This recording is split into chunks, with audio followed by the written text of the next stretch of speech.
उत्तर प्रदेश राज्य विधानमंडल का मानसून सत्र शुरू हो चुका है, तो वहीं सत्र से पूर्व पत्रकार बंधुओं से वार्ता करते हुए मुख्यमंत्री योगी आदित्यनाथ ने कहा कि 29 जुलाई यानी कि सोमवार से विधानसभा का मानसून सत्र शुरू हो रहा है। उत्तर प्रदेश ने फरवरी में अपना बजट पारित किया था, तो वहीं मानसून सत्र में पहली अनुपूरक मांग पत्र में पेश की जाएगी। वहीं मुख्यमंत्री योगी आदित्यनाथ ने विधानसभा सत्र की शुरुआत के मौके पर पत्रकारों को संबोधित कर रहे थे।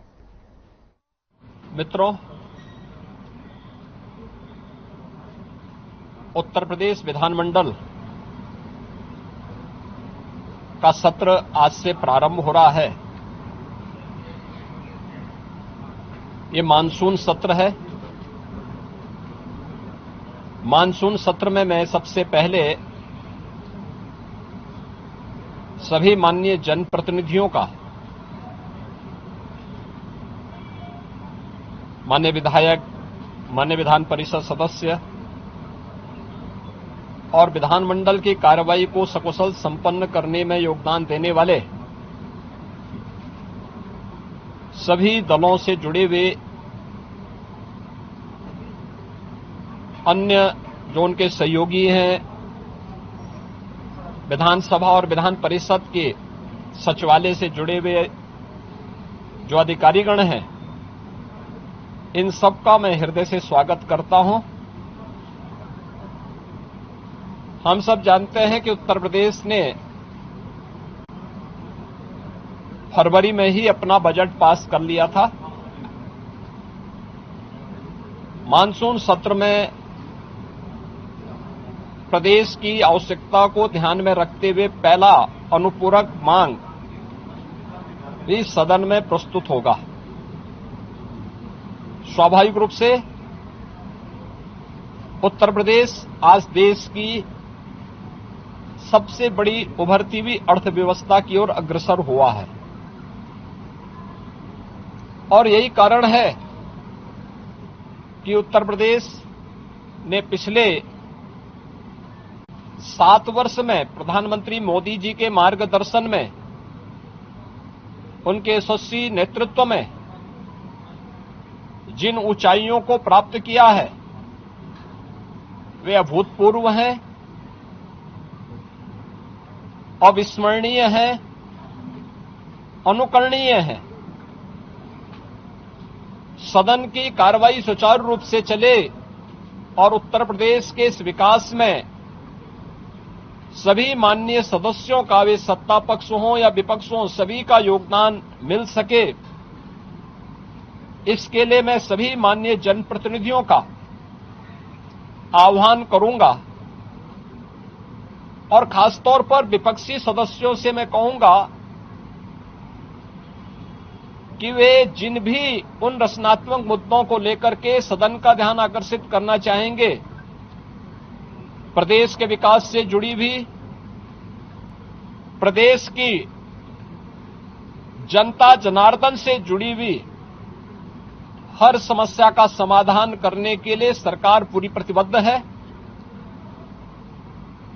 सदन का मंच उस चर्चा का, परिचर्चा का विषय बने, इसके लिए हम लोग पूरी तैयारी के साथ, मेरे सहयोगीगण उसका जवाब देंगे। सरकार इसका जवाब देने के लिए पूरी तत्परता के साथ वहां पर उपस्थित रहेगी।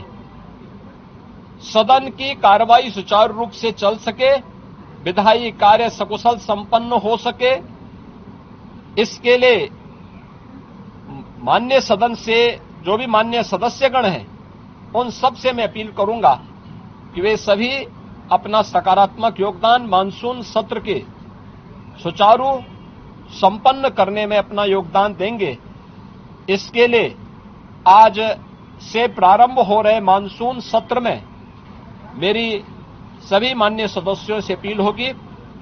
मैं एक बार फिर से मानसून सत्र के प्रारंभ होने के लिए के अवसर पर सभी अपने माननीय सदस्यों का, जो इस सदन के कार्यक्रम में भाग लेने के लिए आए हैं, वैसे भी यह देवादिदेव महादेव का पावन मास सावन मास है और सावन मास में बड़े पैमाने पर हमारे जो शिव भक्त हैं वे सभी शिव भक्त इस पूरे मास में इस कार्यक्रम के साथ जुड़े हुए हैं। तो सावन मास में एक तरफ शिव भक्तों की कावड़ यात्रा और दूसरी तरफ जनता जनार्दन की सेवा के लिए निरंतर प्रयत्नशील हमारे जनप्रतिनिधिगण उनसे जुड़े हुए मुद्दों को लेकर के, प्रदेश के विकास से जुड़े हुए मुद्दों को लेकर के, प्रदेश के जुड़ी हुई किसी समस्या को लेकर के सदन के मंच पर जो भी